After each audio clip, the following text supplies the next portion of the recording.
नमस्ते class 9th। अगला video लेके आए हैं, 10वां वीडियो है, पार्ट 10 क्लास 9th के लिए है। जो पहली बार इस वीडियो को देख पा रहे हों उन बच्चों से रिक्वेस्ट रहेगा कि आप हमारा चैनल सब्सक्राइब करें, दोस्तों में शेयर करवाएं और पार्ट बाय पार्ट करके आप चैप्टर को देखें, तब जाके आप और हम कहीं कनेक्ट होंगे। आज मंडे है।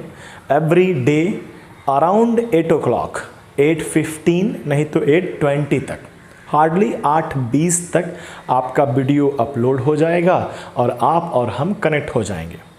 लास्ट के वीडियोस के लेंथ को देखकर और बच्चों से फीडबैक लेकर ऐसा समझ में आता है कि थोड़ा छोटा वीडियो बनाने का प्रयास किया जाए, ठीक, ताकि आप कम से कम समय स्क्रीन पे दें। लगातार शायद 30 मिनट, 35 मिनट, 40 मिनट का वीडियो देखने में परेशानी है, तो हम लोग पार्ट करके 2 पार्ट करेंगे।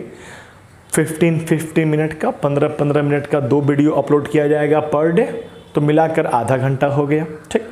लास्ट में भी इस बात को हम दोहरा देंगे।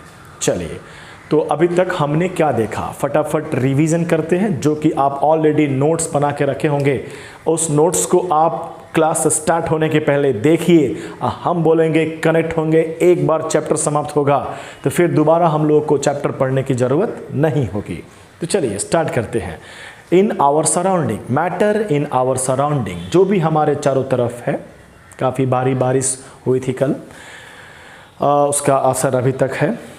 जो भी है वो सब क्या है, मैटर है। तो मैटर को डिफाइन करने के लिए मास और स्पेस ऑक्यूपेशन, ऑक्यूपाई करता है, 2 वर्ड मिलाएंगे और आपका बन जाएगा मैटर का डेफिनेशन। फिर थोड़ा और आगे बढ़ते हैं, थोड़ा सा और आगे बढ़ते हैं तो बताया गया मैटर का फिजिकल प्रॉपर्टी।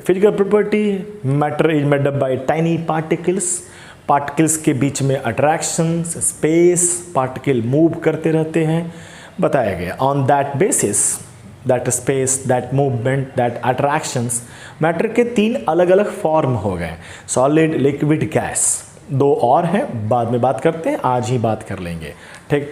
तो 3 फॉर्म, सॉलिड, लिक्विड और गैस के बीच में कंपैरिजन किया गया है। 10 पॉइंट पर हमने किया है। आप एक एक करके सबको देखिए, दोहरा लीजिए। अच्छे डेंसिटी पर एक अच्छा सवाल बनता है, वो आप पहले से ही अपने मन से क्वेश्चन क्रिएट करके बना कर रखें। डन। और थोड़ा आगे बढ़ते हैं तो हम लोगों ने ये भी समझा कि मैटर के फॉर्म को इंटरचेंज किया जा सकता है। That means solid can converted into liquid can convert into gas, reverse भी पॉसिबल है। तो हम लोगों के पास कई सारे सवाल आते हैं, बुक में है कि कौन कौन से हैं जो ये काम करा सकते हैं। तो temperature and pressure. Answer, temperature kelvin और डिग्री सेल्सियस में रिलेशन हम समझ चुके हैं। हमें केल्विन दिया जाएगा तो हम डिग्री सेल्सियस में कन्वर्ट कर लेंगे, हमें डिग्री सेल्सियस दिया रहेगा तो केल्विन में कन्वर्ट कर लेंगे। 273 ऐड करना है या माइनस कर लेना है, आसान बात। आगे बढ़ते हैं। हम टेम्परेचर की मदद से 2 काम करके दिखाएं, एक मेल्टिंग दिखाया गया और एक बॉयलिंग। जो कंसेप्ट आपने पढ़ा मेल्टिंग में, वो सारा कंसेप्ट बॉयलिंग का भी है, वही सारा कंसेप्ट मेल्टिंग में, बॉयलिंग में। मेल्टिंग में मेल्टिंग होता है तो मेल्टिंग पॉइंट पे होता है, तो बॉयलिंग में बॉयलिंग होता है तो बॉयलिंग पॉइंट पे होता है। अंतर इतना ही है कि उधर सॉलिड से लिक्विड में कन्वर्ट हो रहा है और इधर लिक्विड से गैस में कन्वर्ट हो रहा है। आसान है। सब के सब कांस्टेंट एटमॉस्फेरिक प्रेशर पे होते हैं, मतलब प्रेशर भी कुछ है जिसके बदलने से सब कुछ बदल सकता है, ठीक। डन। और आगे बढ़ते हैं। मेल्टिंग में भी हमने देखा कि at melting point small amount of heat is required to change the state. अच्छा काट रहा है। स्टेट को चेंज करने में कुछ स्मॉल अमाउंट ऑफ हीट की ज़रूरत है, ठीक। सेम चीज़ बॉइलिंग में भी, लिक्विड को गैस बनना है at its boiling point, still it required small amount of heat that can change the state.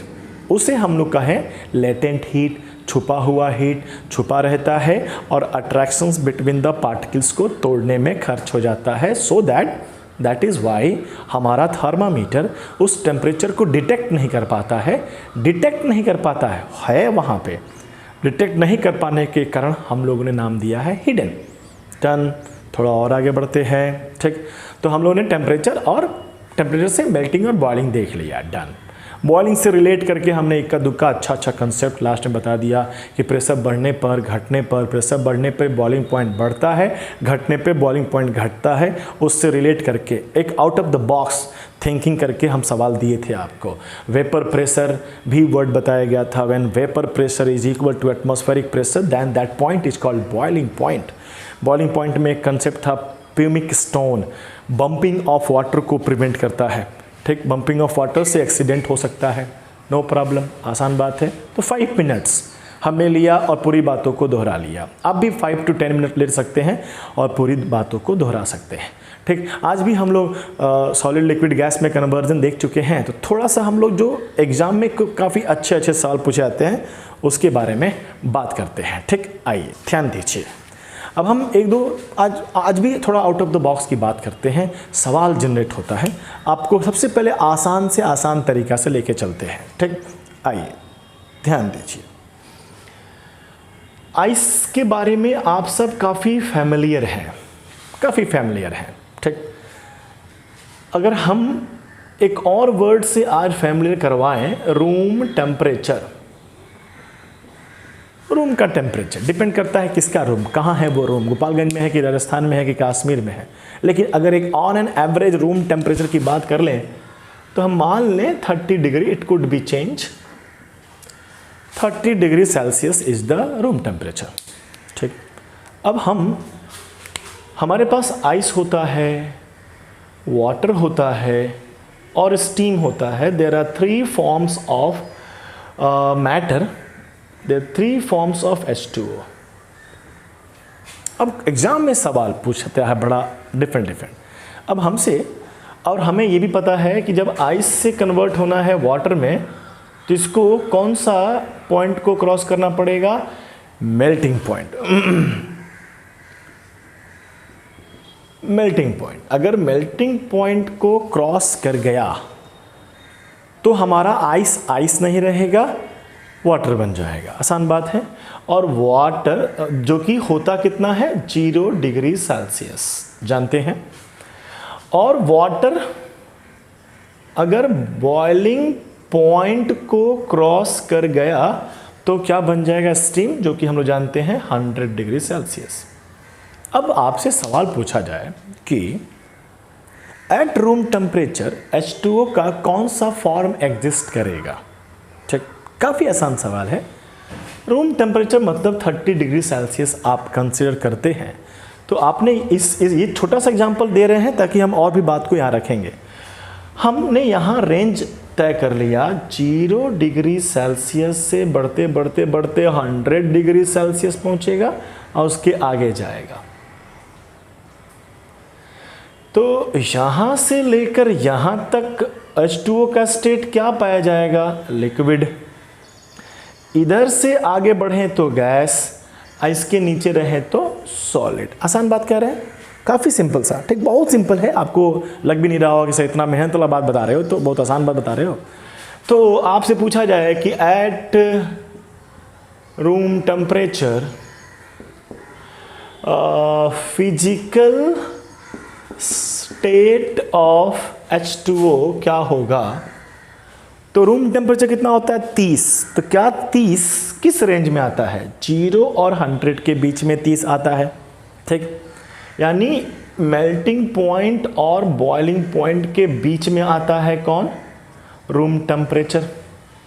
तो एट दैट रूम टेम्परेचर कौन सा स्टेट मिलने की संभावना रहेगी? लिक्विड। तो आंसर होगा लिक्विड। वाटर नहीं कहिएगा, वाटर फिजिकल स्टेट नहीं है, वो तो नाम है। आसान लगाओ, थोड़ा कॉम्प्लिकेटेड करें। इतना, ये काफ़ी आसान सवाल है। ठीक, थोड़ा कॉम्प्लिकेटेड करते हैं। एग्जाम में एक ऐसा सवाल आता है जिसको देख के आपका मुंह खराब हो जाएगा, क्या पूछ रहे हो सर, जबकि सवाल इतना ही आसान है जो अभी आपको दिखाया गया। ठीक, आपसे अब शब्दों का खेल देखिएगा, शब्दों में उलझ के मत रह जाइएगा। ठीक, रूम टेम्परेचर, मन में ख्याल क्या करेंगे? 30 डिग्री सेल्सियस।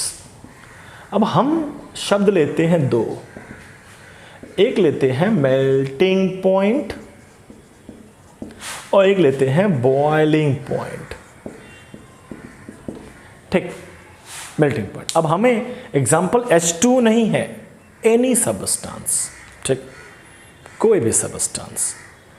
अब थोड़ा ध्यान दीजिएगा, अगर हम ये कहते हैं मेल्टिंग पॉइंट से ज़्यादा है रूम टेम्परेचर 30 डिग्री और रूम टेम्परेचर से ज़्यादा हो boiling point for a given substance, for a given matter. आपको नहीं पता है वो कौन है, आइस कह के तो काफ़ी आसान बात कह दी है। अगर अब हम कहते हैं कि फॉर ए गिवन मैटर, पता नहीं कौन है, एक्स नाम का कुछ है, उसका मेल्टिंग पॉइंट रूम टेम्परेचर से कम है और बॉइलिंग पॉइंट रूम टेम्परेचर से ज़्यादा है, एक इंफॉर्मेशन दे देगा। ठीक, तब पूछेगा वही सवाल, एक्स ले लें, physical state of x eight room temperature क्या होगा। तो हम दिमाग लगाते हैं कि मेल्टिंग पॉइंट 30 से कम है तो मान लो 10 डिग्री सेल्सियस, ठीक, और 30 से ज़्यादा है तो मान लो 50 डिग्री सेल्सियस। 10 डिग्री सेल्सियस पे एक्स क्या हो जाएगा, पिघल जाएगा। मेल्टिंग पॉइंट वो होता है जिसमें सॉलिड लिक्विड में कन्वर्ट हो जाता है। मेल्टिंग पॉइंट से जहाँ ज़्यादा टेम्परेचर होगा तो सॉलिड सॉलिड नहीं रहेगा, लिक्विड बन जाएगा। सेम चीज़, मेल्टिंग पॉइंट अगर रूम टेम्परेचर से कम है तो रूम टेम्परेचर पे उस सबस्टेंस का जो फिजिकल स्टेट होगा क्या होगा। 30 डिग्री पे 10 डिग्री पर ये पिघल जाता है और रूम टेम्परेचर कितना है 30, तो ऑब्वियस है क्या रहेगा, पिघला हुआ कौन सा फॉर्म, लिक्विड फॉर्म। काफ़ी आसान, ठीक। तो ऐसे ही शब्दों का जाल बुनेगा कि room melting point is less than room temperature but boiling point is greater than room temperature, so eight room temperature physical state of x is what, बता देंगे, बहुत आराम से बता देंगे, कोई दिक्कत नहीं होना चाहिए, ठीक।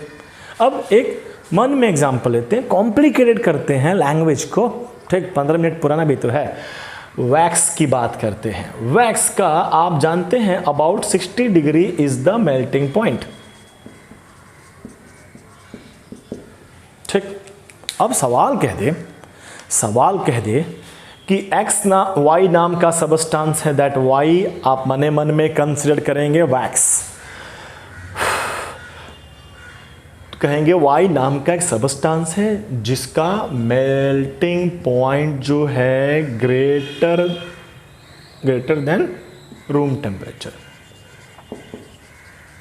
ठीक। ऐसे सवाल पूछेगा कि किसी सबस्टेंस का मेल्टिंग पॉइंट उसके रूम टेम्परेचर से जब ज़्यादा होगा तो सेम सवाल physical state of Y at room temperature क्या बताएंगे, कितने पे पिघलता है, मेल्टिंग पॉइंट इज व्हाट, कितने पे पिघलता है, ठीक। तो कितने पे पिघलता है, 60 डिग्री पे पिघलता है, ठीक। यानी जब तक 60 डिग्री होगा नहीं तब तक पिघलेगा नहीं। और रूम टेम्परेचर कितना होता है, लगभग 30-35, तो 30-35 तो कम हुआ ना, 60 पे पिघलता है, 60 से ज़्यादा होगा तो पिघलेगा, और सवाल है 60 से कम पर। बच्चे रिलेट नहीं कर पाते हैं जब ये कहा जाता है एट रूम टेम्परेचर पे क्या होगा उसका। तो रूम टेम्परेचर का मतलब समझो कोई टेम्परेचर 30 डिग्री ले लो, ठीक। कह रहा है सवाल कि इसका मेल्टिंग पॉइंट, पिघलने का, सॉलिड से लिक्विड होने का पॉइंट है 60, ज़्यादा है रूम टेम्परेचर से, 30 से ज़्यादा ही होगा, ठीक। तो ज़्यादा होगा इधर की तरफ, तो उससे कम टेम्परेचर पे किस फॉर्म में मिलेगा, सॉलिड के फॉर्म में मिलेगा। लास्ट कह दें इसी में कि अगर हम फिर अनदर सबस्टेंस लेते हैं जेड, और इसका मेल्टिंग पॉइंट जो कह दें,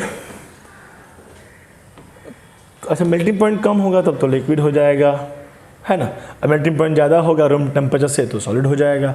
आसान, इतने पर कहाँ ज़्यादा लेते हैं, ठीक। तो एक छोटा सा पार्ट काफ़ी इजी है, मज़ा भी आएगा और हम इसी पे इस वीडियो को ख़त्म कर दें। इसका मतलब ये नहीं हुआ कि ख़त्म हुआ, अब पार्ट 11 आएगा। इसके बाद आप इस वीडियो के बाद 5 मिनट 7 मिनट का पॉज ले लें और खुद सोचें कि इसमें हम लोगों ने क्या किया। अब फिर 10 मिनट बाद आंखों को रिलैक्स भी हो जाएंगे। अब फिर हमने नया स्टार्ट करना है, फिर 10-15 मिनट का वीडियो देखेंगे और एक नया टॉपिक कंप्लीट कर जाएंगे। ठीक, तो पहले आपको ये देखना है, ये वाला 10th पार्ट, फिर अब अगला 11th, हम उस 11th में स्टार्टिंग में कर देंगे। और उस 11th में हम लोग अभी तक आपने है नहीं देखा, ये सब नहीं बात करेंगे क्योंकि ये आज का ही वीडियो है, बहुत है, 15 मिनट पूरा हो चुके हैं। छोटा क्लिप इफेक्टिव बनाया जाए, खट से समाप्त हो, आंखों को भी रेस्ट मिले। धन्यवाद, मिलते हैं तुरंत इसके बाद।